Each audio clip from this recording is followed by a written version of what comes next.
يأمرك ألا تعبدوا إلا إياه وبالوالدين إحسانا إما يبلغن عندك الكبر أحدهما أو كلاهما فلا تقل لهما أف ولا تنهرهما وقل لهما قولا كريما واخفض لهما جناح الذل من الرحمة وقل رب ارحمهما كما ربياني صغيرا. أما بعد، وعن أبي هريرة رضي الله تعالى عنه أنه قال قال رسول الله صلى الله عليه وسلم رغم أنفه ثم رغم أنفه ثم رغم أنفه قيل من يا رسول الله؟ قال من أدرك والديه عند الكبر إحدهما أو كلاهما فلا تقل لهما ثم إليه الجنة. رواہ مسلم. ہر قسم کی سب تعریف، حمد و ثنا، بڑائی اور کبریائی اس اللہ وحدہ لا شریک کے لیے جو لائق و سزاوار ہے، جو تنہا اس کائنات کا خالق، مالک، مربی اور پالنہار ہے. مختصر سی اللہ رب العالمین کی تعریف کے بعد لاکھوں کروڑوں درود و سلام نازل ہو تمام انبیاء رسول پر اور بالخصوص ہمارے آخری نبی سید المرسلین، فخر بنی آدم، محبوب خدا، حبیب کبریا جناب محمد رسول اللہ صلی اللہ علیہ وسلم پر. اللہم صلی علی محمد وعلی آل محمد کما صلیت علی ابراہیم وعلی آل ابراہیم انک حمید مجید. اللہم بارک علی محمد وعلی آل محمد کما بارکت علی ابراہیم وعلی آل ابراہیم انک حمید مجید. محترم سامعین و سامعات، خطبہ مسنونہ کے بعد میں آپ حضرات کے سامنے سورہ بنی اسرائیل آیت نمبر 23 اور 24 کی میں نے تلاوت کی اور مسلم شریف کی ایک حدیث میں نے آپ حضرات کے سامنے پڑھی. ان دونوں کو میں نے اپنا موضوع بنا کر آپ حضرات کے سامنے اسلام میں والدین کے حقوق بیان کرنے کی کوشش کروں گا. میرے بھائیوں، یہ ایک ایسا حقوق ہے، حقوق دو طرح کے ہیں. پہلا حقوق اللہ ہے، اللہ کا حق ہے. اللہ کا حق کیا کیا ہے؟ ہر طرح کی عبادت ہو صرف اور صرف اللہ کے لیے ہو.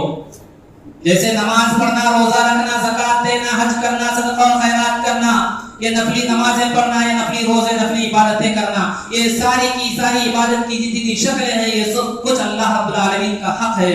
یہ صرف اور صرف اللہ رب العالمین کے لیے کرنا چاہیے. یہ حقوق اللہ ہے. اور دوسرا حقوق العباد. حقوق العباد کے اندر بندوں کے حقوق، جن کے اندر رشتہ داری کے حقوق، ماں باپ کے حقوق، پڑوسی کے حقوق، خاندان قبیلے کے حقوق، ایک مسلمان کے دوسرے مسلمان پر کیا حقوق، یہ بہت سارے حقوق. بڑوں کا چھوٹے پر کیا حق بنتا ہے اور چھوٹوں کا بڑوں پر کیا حق بنتا ہے. ایک امت مسلمہ ہونے کے ناطے تم پر کیا حقوق بنتے ہیں. یہ سارے حقوق کو اللہ نے جوڑ کر کے حقوق العباد بنایا ہے. اور ان سارے حقوق العباد کے اندر سب سے بڑا حق کسی کا ہے تو والدین کا حق ہے. کیسے؟ اللہ رب العالمین خود قرآن کریم کے اندر بیان فرماتا ہے. پہلے اپنے حق کو اللہ بیان کرتا ہے، پھر ساتھ میں والدین کے حق کو جوڑ لیتا ہے. جیسے میں نے آیت کریمہ تلاوت کی، وَقَضَىٰ رَبُّكَ أَلَّا تَعْبُدُوا إِلَّا إِيَّاهُ وَبِالْوَالِدَيْنِ إِحْسَانًا.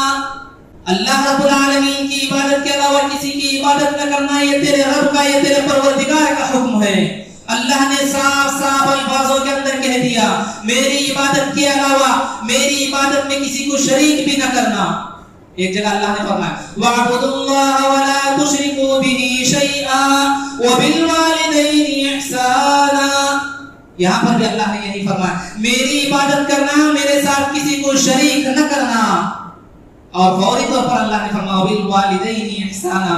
یہ مرتبہ یہ بتا رہا ہے والدین کا. اللہ کی عبادت کے ساتھ اللہ رب العالمین نے والدین کے حقوق کو جوڑا ہے. وَقَضَىٰ رَبُّكَ أَلَّا تَعْبُدُوا إِلَّا إِيَّاهُ وَبِالْوَالِدَيْنِ إِحْسَانًا. تیرے پروردگار کا صاف صاف حکم ہے کہ تو اپنے رب کے علاوہ کسی اور کی عبادت نہ کرنا اور اپنے والدین کے ساتھ احسان کرنا. یہی کافی تھا اللہ رب العالمین کو کہ والدین کے حقوق کو بتانے کے لیے. مگر اللہ جا بجا قرآن کے اندر بہت سارے مقامات کے اندر کہیں پر اللہ رب العالمین